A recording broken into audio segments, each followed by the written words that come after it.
Okay, so we're diving deep into traditional karate-do today Okay. and looking at specifically its educational and health benefits. Right.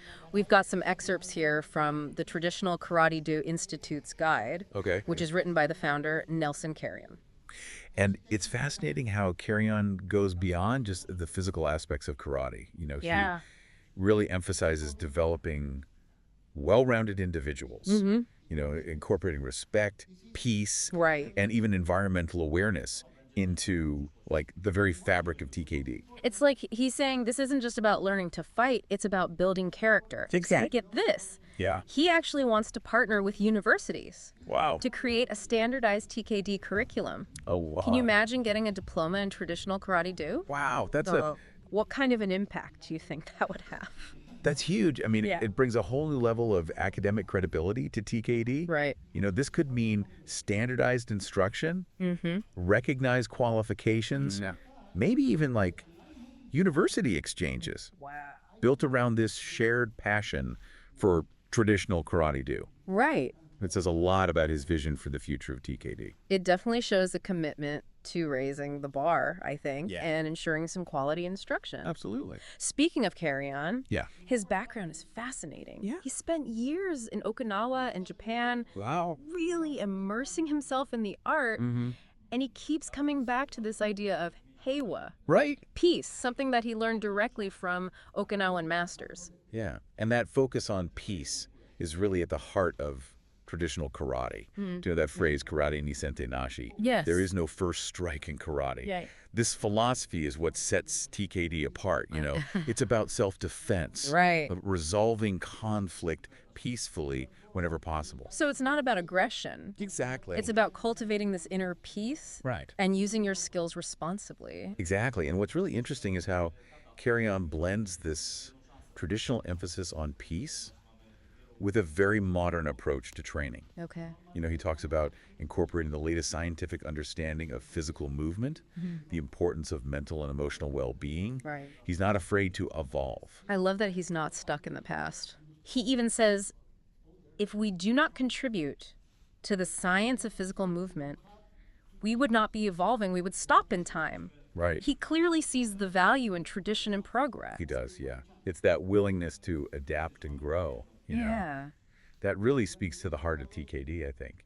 Carrion isn't just interested in preserving these techniques. Right. He wants to understand the why behind them, to refine them through modern knowledge. Yeah. That's pretty forward thinking, wouldn't you say? Absolutely. And he encourages that same approach in instructors too. Oh, absolutely. He's a big advocate for them sharing their experiences, even studying different styles of TKD, which he refers to as Ryu. Yeah. He seems to be saying that there's value in exploring all the different approaches to this art. Exactly. It's like, Yeah.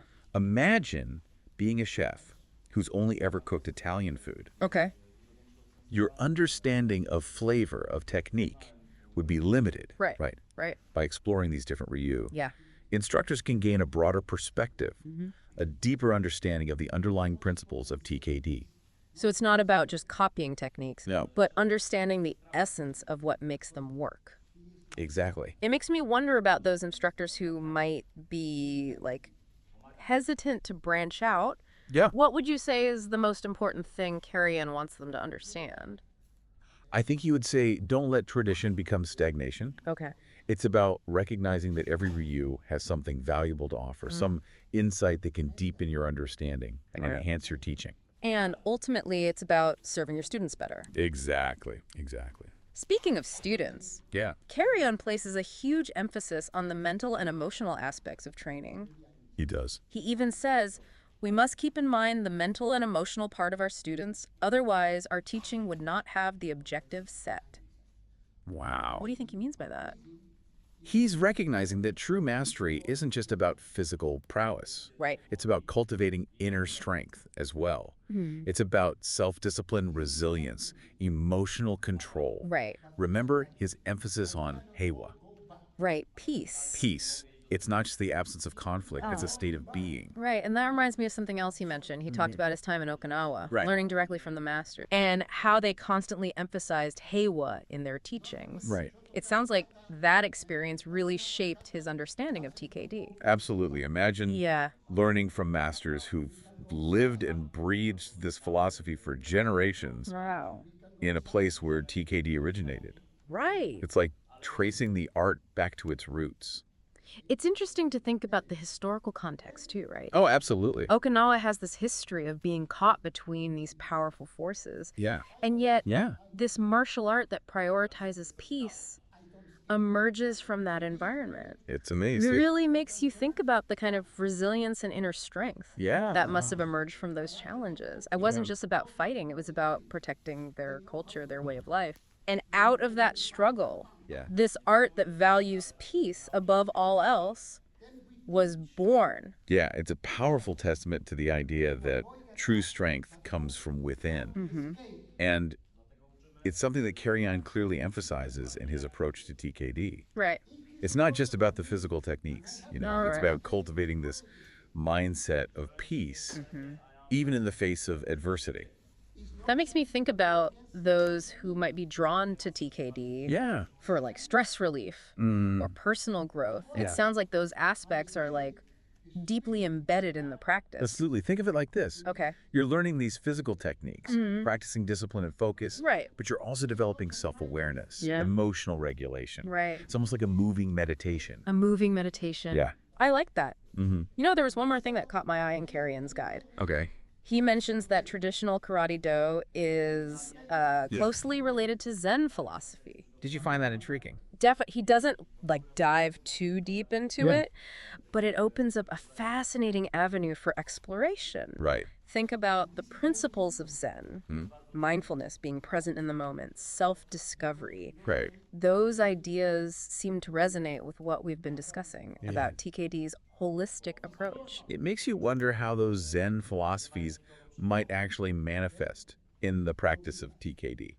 It's almost like there's a whole other layer to uncover there. Absolutely, and I think that's something Carrion would encourage, that continual exploration, that quest for deeper understanding. He reminds us that true learning never ends. It doesn't. It's a lifelong journey of discovery on and off the mat.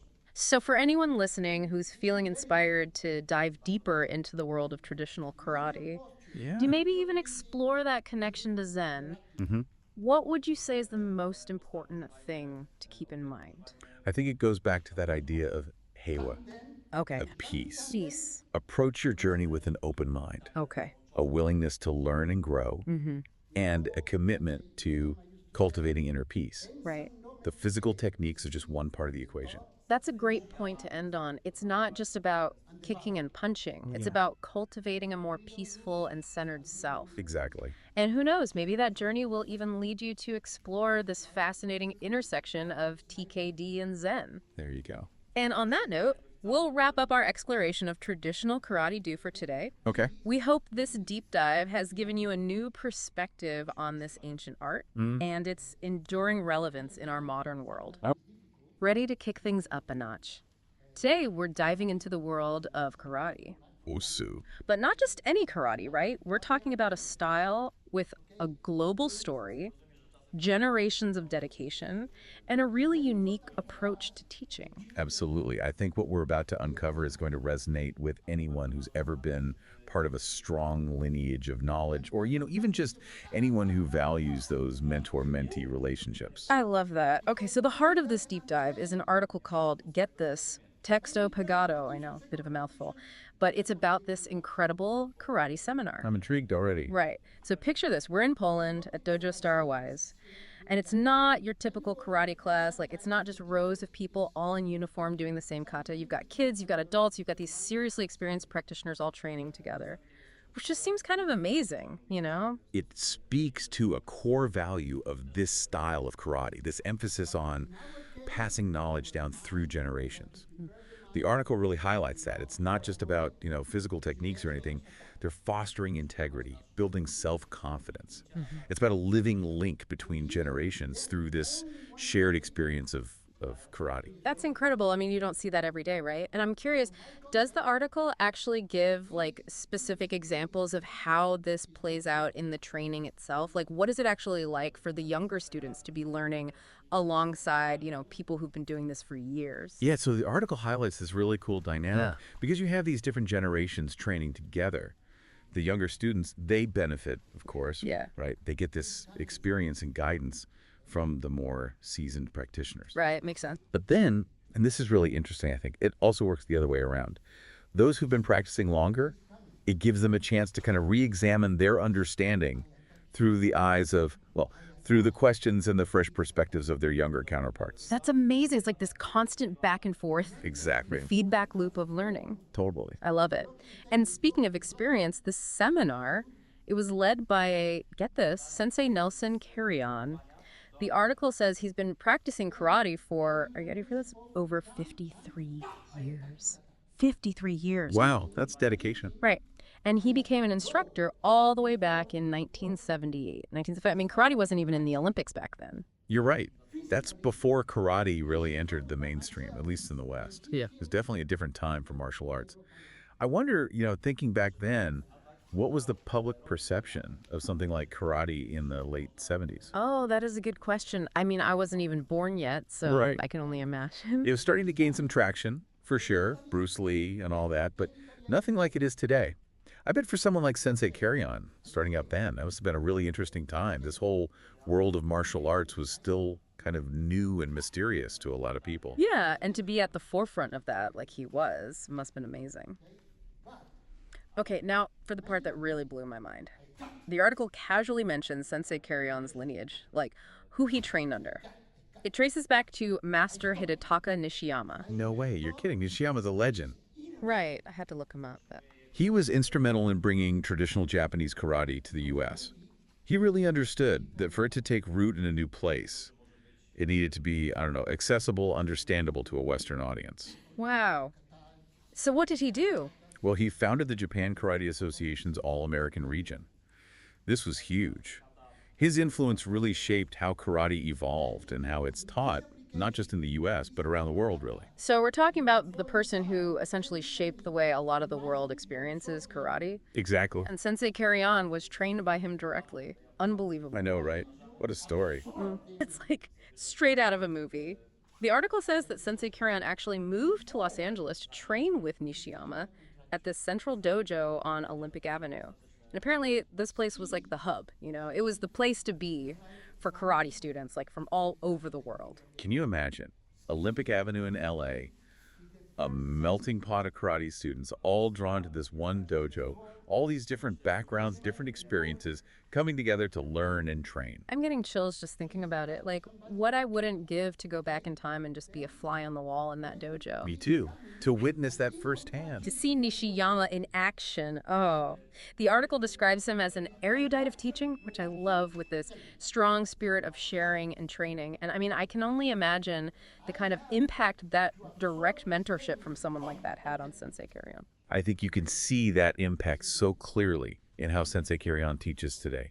The intergenerational thing, that dedication to passing on the knowledge, the torch, so to speak. It's really a testament to the power of a great mentor, someone who not only teaches you, but inspires you to carry on their legacy. Absolutely. It makes you think, like, what amazing things Sensei Carrion's students will go on to do. Right. So we've talked about the roots of his training, but I'm curious, how has he taken that incredible legacy and made it his own? Well, fast forward to today, Sensei Carrion is based in Spain, still teaching. In fact, he even holds an annual Malaga Gashuku spring camp. Like, this is a guy who is so clearly committed to education, to community. It's incredible, and it really drives home this point that we keep coming back to, that karate, or any martial art really, it's not a museum piece, right? It's about keeping this practice alive and allowing it to grow and evolve. Talk about dedication. This whole story, the connections, the generations learning side by side, it's really inspiring. It really is, and I think it all comes back to this idea that learning is a lifelong pursuit, whether it's karate or anything you're passionate about.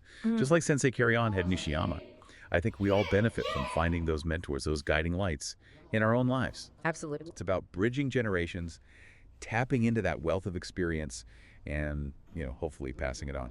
I love that. So, from a seminar in Poland to the heart of a global karate community, we've seen firsthand the power of mentorship, the impact of intergenerational learning. This has been amazing. It really has. And it kind of makes you think, who are the sensei Karyans in your own life? And on the flip side, what will you do to pass on the knowledge and passions you've gained to the next generation? Wow, now that is something to think about.